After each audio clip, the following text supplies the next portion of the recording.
نحمده ونصلی ونسلم علی رسولہ الکریم اما بعد۔ اللہ سبحانہ و تعالی نے انسان کو دنیا میں عبادت کے لیے بھیجا ہے، اور اس بندگی میں امتحان بہت ضروری ہے۔ بغیر امتحان کے انسان کے لیے یہ ممکن نہیں ہے کہ وہ اپنی بندگی کا ثبوت دے سکے۔ کبھی حالات بہت اچھے ہوتے ہیں تو آدمی کو نشاط ہوتا ہے اور اس کا دل چاہتا ہے کہ عبادت کرے، تو ظاہری بات ہے کہ عبادت کرتا ہے، اللہ کا شکر ادا کرتا ہے۔ کبھی کبھی بہت تنگی ہوتی ہے، پریشانی ہوتی ہے، اور ایسی صورت میں وہ اللہ کی نافرمانی کی طرف مائل ہوتا ہے، کبھی کبھی ناراضی کا اظہار کرتا ہے اپنے عمل سے، عبادات چھوڑ کر، بندگی چھوڑ کر۔ بہرحال اللہ سبحانہ و تعالیٰ کبھی دے کر اور کبھی لے کر امتحان میں ڈالتے ہیں۔ پرانے زمانے میں اور آج بھی بہت سارے لوگوں کے لیے کھانے پینے کی مشکلات ہوتی ہیں۔ اللہ فرماتے ہیں وَلَنَبْلُوَنَّكُمْ بِشَيْءٍ مِّنَ الْخَوْفِ وَالْجُوعِ وَنَقْصٍ مِّنَ الْأَمْوَالِ وَالْأَنفُسِ وَالثَّمَرَاتِ وَبَشِّرِ الصَّابِرِينَ، کہ ہم مختلف چیزوں سے آزمائیں گے اور اللہ آزماتے ہیں۔ بھوک سے بھی، کبھی تنخواہ میں کمی ہوئی، کبھی نوکری کا مسئلہ ہوا، کبھی اولاد کی طرف سے پریشانی آ گئی، کبھی بیگم کی طرف سے، کبھی شوہر کی طرف سے، کبھی جان کا نقصان، کبھی کسی کے انتقال کی خبر آ گئی۔ یہ ساری مشکلات رہتی ہیں، اور آج کل ایک بڑی مشکل میاں بیوی کے تعلق میں ایک دوسرے کو زج کرنا، تکلیف دینا، لڑنا جھگڑنا، برا بھلا کہنا، ایک دوسرے سے نفرت، چڑ اور فرسٹریشن ہونا، یہ بہت کامن ہو گیا ہے، اور اس چیز نے تمام گھروں کو پریشان کر کے رکھ دیا ہے۔ وہ لوگ کہ جن کے ہاں معاشی تنگی نہیں ہے، ان کی تنگی یہ ہے، اور وجہ اس کی روحانی بھی ہے، اور ہمارے دین سے دوری بھی ہے، گناہوں کی کثرت بھی ہے، ناشکراپن، بے صبراپن، یہ سب بھی ہے۔ اس میں ایک گناہ امتحان بھی ہے دونوں کا۔ بیوی کا یہ امتحان ہے کہ وہ باوجود اس کے کہ شوہر کے ساتھ جس طرح چاہتی ہے رہنا، یا خوشیاں جو چاہتی ہے، عافیت جو چاہتی ہے، وہ اس کو نظر نہیں آ رہا، وہ جن سکون اور جن مزوں کی تلاش میں اس کو وہ نہیں مل رہے، اس کو آس پاس مختلف عورتیں رشتہ دار میں اور دوستوں میں اور محلے والوں میں نظر آ جاتی ہیں کہ جن کے ہاں مزے ہیں، تفریح ہے، اس کو نظر آتی ہے، حالانکہ وہ بھی اپنے آپ پریشان ہیں۔ لیکن عورتوں میں ایک بیماری تو یہ ہے کہ وہ دوسرے کو دیکھتی ہیں خوشحال میں تو ناشکراپن کرتی ہیں، حالانکہ دیکھنے کا حکم یہ ہے کہ اپنے سے نیچے والوں کو دیکھو تاکہ تم میں شکر گزاری آئے، لیکن ان کو بیماری ہے، وہ یہ کام نہیں کر سکتی۔ عورتیں عموماً ایسا کم کرتی ہیں، انہیں شکایتیں ہی رہتی ہیں، جہاں ہوتی ہیں شکایت کرتی ہیں، اللہ ماشاء اللہ۔ اکثر عورتوں کو یہ مسئلہ ہے، اسی لیے اللہ کے رسول صلی اللہ علیہ وسلم نے فرمایا کہ تم لوگ ناشکراپن کرتی ہو، اپنے شوہروں کا ناشکراپن یہ عورتوں کی خاص بیماری ہے۔ اب اس زمانے میں چونکہ روحانی بیماریاں، گناہوں میں ملوث ہونا یہ اور بڑھتا جا رہا ہے، تو ایک اور وبا اور خرابی یہ پیدا ہوئی ہے کہ عورتیں دکھاوا بھی بہت کرتی ہیں۔ جو ناخوش ہے وہ بھی دوسری عورت کو ایسا دکھاتی ہے کہ وہ بہت خوش ہے۔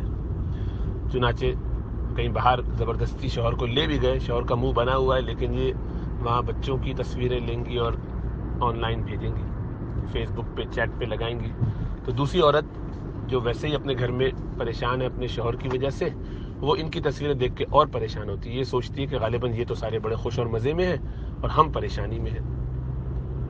تو یہ عورتیں ایک دوسرے کو جلانے کے لیے بھی کرتی ہیں، ایک دوسرے کو چتانے کے لیے بھی کرتی ہیں، اور اس سے دوسری عورتیں تو پریشان ہوتی ہیں، لیکن ان کا اپنا بھی نقصان روحانی طور پر بہت ہوتا ہے جس کا انہیں اندازہ نہیں ہے۔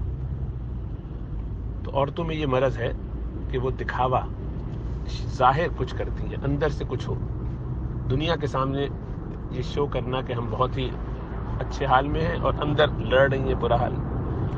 اب اس فرسٹریشن کا علاج جو ان کو غصے کی شکل میں نظر آتا ہے تو وہ اپنے شوہروں سے لڑتی ہیں، بد زبانی کرتی ہیں، بےہودگی کرتی ہیں، بعض اوقات گندی زبان استعمال کرتی ہیں۔ اگر شوہر میں اپنی ذات کی حد تک پیشنس ہو تو وہ برداشت کرتا ہے، نہیں کرتا تو ہاتھ پیر اٹھاتا ہے، بدتمیزی کرتا ہے، وہ بھی گالم گلوچ کرتا ہے۔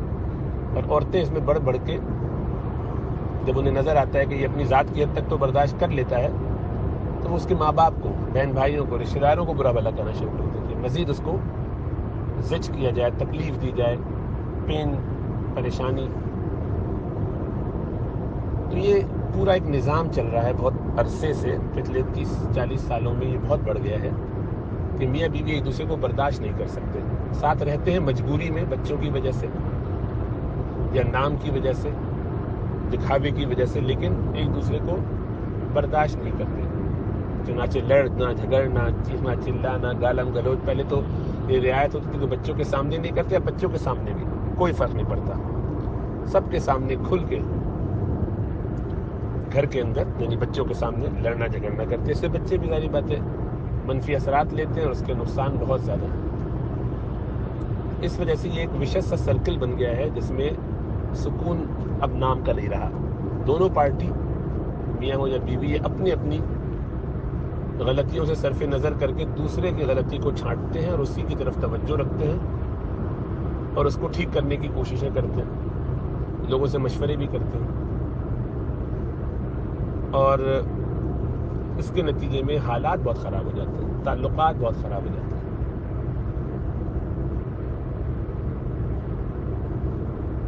اور مزید خراب ہوتے جاتے ہیں کیونکہ ہم اس کی اصلاح نہیں کرتے۔ وجہ اس کی سمجھنی چاہیے، وہ یہ ہے کہ ہمارا تعلق اللہ کے ساتھ کمزور ہے، آخرت ہماری کھٹائی میں پڑ گئی ہے، اور اللہ چونکہ ہم سے محبت کرتے ہیں تو وہ ہمیں دنیا ہی میں امتحان میں ڈالتے ہیں تاکہ ہم اس امتحان میں ہمت کر کے، صبر کر کے، کچھ نہ کچھ برداشت کر کے اپنے ان گناہوں کو دھو لیں۔ جو نیک لوگ ہیں ان کو تو امتحان کے ذریعے اللہ سبحانہ وتعالیٰ اونچے درجات پہ پہنچا دیتے ہیں، اور جو بد ہیں، برے ہیں، ان کی دو صورتیں ہیں، یا تو وہ اس پر ناشکرہ پن کر کے مزید دور ہو جاتے ہیں اللہ سے، اور یہی بہتر ہے ان کے لیے کہ وہ دنیا میں تکلیف اٹھاتے اور صبر کرتے، لیکن وہ اس طرف نہیں آتے بلکہ وہ بدتر راستے کی طرف جاتے ہیں۔ اس تکلیف کو وہ بوجھ بنا کے، اس پر پڑ کے اللہ سے بھی شکوہ کرتے ہیں، اللہ سے اور دور ہو جاتے ہیں، عبادات سے بھی دور ہو جاتے ہیں۔ نتیجہ یہ ہے کہ وہ اپنے لیے گویا دل پر مہر لگانے کا سبب بن جاتے ہیں، ان کے گناہ ان کو اس پر اصرار میں لگا دیتے ہیں، اور وہ پھر اپنے لیے گویا آخرت کا معاملہ کھٹائی میں ڈال دیتے ہیں۔ اور جنہیں توفیق ہو جاتی ہے، جو صالحین ہیں، جو سعداء ہیں، وہ اپنا معاملہ درست کرتے ہیں، رجوع اللہ کرتے ہیں، اللہ والوں سے رابطہ کر کے معلوم کرتے ہیں کہ مجھے کیا کرنا چاہیے، اور توبہ استغفار کر کے اپنی زندگی میں تبدیلی لانے کی کوشش کرتے ہیں۔ اس میں جاننا چاہیے کہ ہم میں سے کوئی مستحق نہیں ہے کسی بھی خیر اور بھلائی کا، ہمیں جو کچھ مل رہا ہے یہ سب اللہ کی رحمت سے مل رہا ہے، جس کا ہم حق نہیں رکھتے۔ جب حق نہیں رکھتے تو میری بیوی، میرے بچے، میرے رشتہ دار، میرا باس، گھر والے یہ میرے ساتھ برا سلوک کریں تو بھی ٹھیک ہے، اس لیے کہ میں یہ ڈیزرو کرتا ہوں، اچھا سلوک میں ڈیزرو نہیں کرتا، اس لیے کہ میں اللہ کی نعمتیں کھا کے اللہ کی نافرمانی کرتا ہوں۔ اس لیے ذہن میں کلیئر ہونا چاہیے، مرد کے بھی عورت کے بھی، کہ کوئی فن، تفریح، سکون، ان میں سے کچھ میں اس کا مستحق نہیں ہوں۔ مستحق تو میں صرف جوتوں کا ہوں، صبح شام جوتے پڑھنے چاہیے۔ یہ تو اللہ کا احسان ہے کہ وہ ہم پر کرم فرماتے ہیں۔ جب آپ اس لیول پہ کام شروع کرتے ہیں تو آپ کو ہر تکلیف ہلکی معلوم ہوتی ہے، برداشت کے قابل ہوتی ہے، کہ میں سمجھتا ہوں کہ مجھے یہی تکلیف ملنی چاہیے تھی، اس لیے کہ میں گناہ گار ہوں، اللہ نے کرم فرمایا۔ استغفار، ہر غلطی، ہر کوتاہی پر مجھے اللہ کی طرف ایک قدم اور بڑھ جانا چاہیے، اور اس میں سب سے بڑی وجہ وہ گناہ ہوتے ہیں کہ جو ہمارے ساتھ چپکے ہوئے ہیں، جنہیں ہم چھوڑنے کے لیے تیار نہیں۔ وہ حقوق اللہ سے متعلق ہو یا حقوق العباد سے، جب تک ہم اپنے آپ کو ان گناہوں سے نہیں نکالیں گے ہماری مشکلات دور نہیں ہوں گی، اور ہم من حیث القوم مجرم ہیں۔ اسی لیے ہمیں حکم یہ ہے کہ توبوا الی اللہ جمیعا ایھا المؤمنون لعلکم تفلحون، سب مل کے اللہ سے توبہ کریں۔ ہم بدنگاہی میں مبتلا ہیں، بدنگاہی کا شکار ہیں، ہم مال میں ڈنڈی مارتے ہیں، ہم جو نعمتیں ملی ہیں ان کو اپنا حق سمجھ کے تصرف کرتے ہیں، اس میں اسراف کرتے ہیں، اور اس کے بعد ناشکرہ پن بھی کرتے ہیں۔ پریشانی ہوتی ہے تو پھر ہی اللہ کو یاد کرتے ہیں، ورنہ اللہ سے تعلق ہی نہیں۔ ہمارے بندے نماز پڑھ بھی لی تو اس پہ کوئی جان نہیں، قرآن رمضان میں کھولا تو اس کے بعد اگلے رمضان تک لپیٹ کے رکھ دیا۔ اللہ کے نام مال بس زکوٰۃ خرچ کیے، باقی یہ تو زبردستی کوئی لے لے تو ٹھیک ہے، ورنہ یاد بھی نہیں آتا کہ کچھ مال میں سے خرچ کرنا چاہیے اللہ کے لیے۔ یعنی ہم دنیا میں الجھ کے رہ گئے، دین سیکھنے کی ہمیں فکر نہیں ہے، فرائض کا بھی علم صحیح حاصل نہیں کیا، نوافل اور مستحبات اور فرض کفایہ کی تو بات دور۔ دین کی تبلیغ کے لیے، دین سکھانے سیکھنے کے لیے، غیر مسلموں تک اپنا پیغام پہنچانے کے لیے کوئی کوشش نہ، بالکل دور۔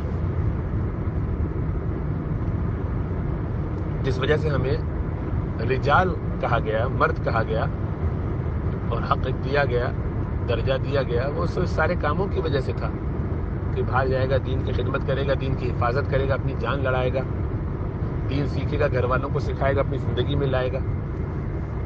یہ تو صرف ان میں سے کمانے کی مشین بنا ہوا ہے، صبح شام کماتا ہے اور بس، اس کے علاوہ کوئی اس کا کام نہیں۔ تو ظاہری بات ہے وہ سارے کام نہ کرنے کی وجہ سے اللہ کی طرف سے پکڑ آتی ہے، جو کوتاہی کی ہے اس کا خمیازہ بھگتنا پڑتا ہے، تاکہ یہاں پاک صاف ہو کے جائیں، جنت میں عافیت کے ساتھ رہیں۔ اللہ چونکہ ہم سے محبت کرتے ہیں، اس لیے تکلیفیں ہمیں دنیا میں مل جاتی ہیں۔ عورتوں نے دین سیکھنا چھوڑ دیا، زندگی میں خیر بس اتنی ہے جتنی ظاہر میں نظر آ جائے، پڑوسی کو پتہ چل جائے، آس پاس قرآن سے تعلق، نمازوں میں تعلق، خوشی و خضوع کا معاملہ، دوسروں کی تکلیفوں میں برداشت نہ۔ پہلے تو سسرال کے ساتھ رہتی تھی تو غم تکلیفیں آتی تھی، اس پر صبر کرتی تھی تو درجات بھی بلند ہوتے تھے، اولاد کی تربیت بھی اچھی کرتی تھی۔ اب تو اولاد کی تربیت کے لیے اسکول ہے یا ٹی وی ہے یا فون ہے، باقی یہ تو اپنے ڈراموں، ٹی وی، کھیل کود میں لگی۔ بات چیت بھی کرنی ہے بہن بھائیوں سے، رشتہ داروں سے بھی، تو دوستوں سے، انہی لوگوں سے جن سے پہلے سے دل ملتا ہے، غیبتیں ہوں گی اس میں شوہر کی اور سسرالیوں کی۔ جس دوست سے دل نہیں ملتا ہے، آج کل تعلق خراب ہے، اس کی غیبتیں ہوں گی، اس کے بارے میں الزام لگانے سے بھی نہیں چکے تھے۔ ذرا سی پریشانی مشکلات آئیں تو ساس سسر پہ جادو کا الزام، کوئی پریشانی آئی رشتہ داروں میں سے سسرالیوں کو پہلے پکڑ لیا کہ ان کی طرف سے کچھ ہوا ہوگا۔ تو یہ سب جو تہمتیں ہیں، یہ اکیلی ایک تہمت قیامت کے دن سارے اعمال ضائع کرا دے گی۔ یہ الزام لگانا کہ فلاں نے جادو کر دیا، بہت بڑا الزام ہے، یہ اگر ثابت نہ کر پائے قیامت والے دن تو سارے اعمال ضائع ہو جائیں گے۔ اور لوگ تو ایسا ایمان لے آتے ہیں اس پر جیسے کہ خدا نخواستہ ان پر وحی آئی ہے کہ کسی نے مجھ پر جادو کر دیا، اور اپنے گناہوں کی طرف نظر نہیں لگاتے کہ اللہ نے جو میرے گناہوں کی وجہ سے مجھ پر یہ عذاب ڈالا۔ اللہ فرماتے ہیں کہ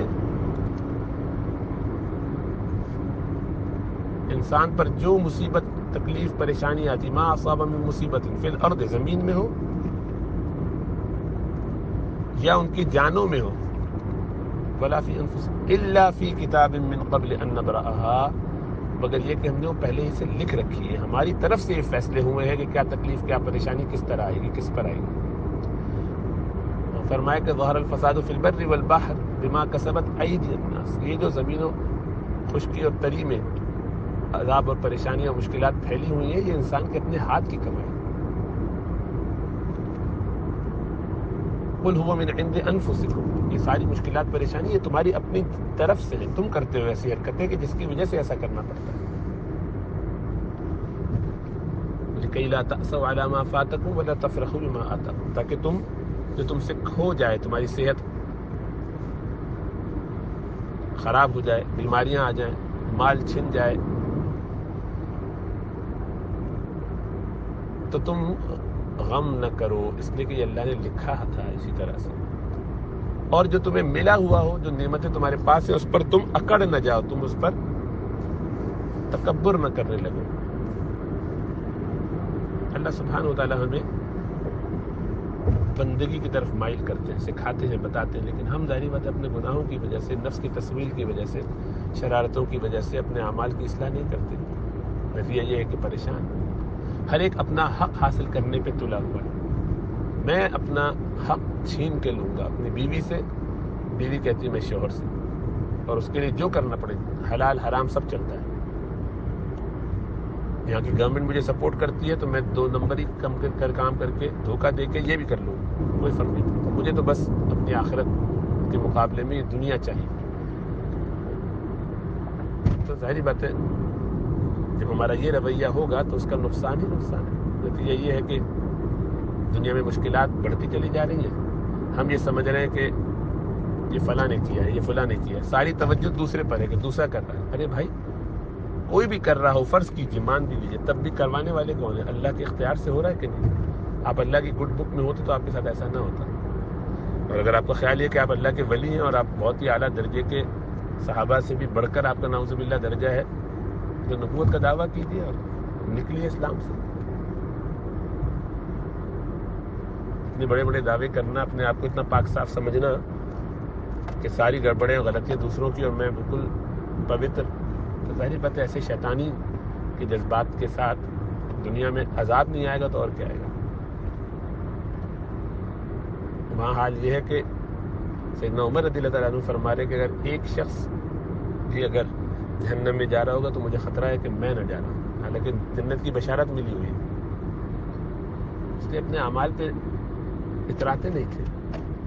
ہم آپ تو اکڑے پھرتے ہیں، کیا کچھ نہیں ہے لیکن دماغ بالکل معوف ہے، اندھے ہوئے، اپنے گناہوں پہ توبہ استغفار نہیں، اپنی ذمہ داری کوئی پوری نہیں کر رہے. بیوی سانڈ کی طرح پڑی ہوئی، کوئی اس کو کام وام نہیں ہے گھر میں، نوکرانی رکھی ہوئی اگر تو وہ کام کر دیتی ہے. یہاں تو اب حال یہ ہے کہ بہت سے مرد بھی ہیلپ کر دیتے ہیں، جو اچھی بات ہے، کرنا چاہیے، سنت کا طریقہ بھی ہے، لیکن وہ ہلنے کے لیے تیار نہیں. ساری توجہ دنیا کمانے پہ ہے، مال کی طرف ہے. اپنا حق، اپنا گھر بنانا ہے، مال لینا ہے، پتہ نہیں کل مجھے چھوڑ دے گا تو میرا کیا ہوگا، میرے بچوں کا کیا ہوگا. اپنی نوکری میں بات لگی ہوئی، گھر میں کوئی کنٹریبیوشن نہیں ہے.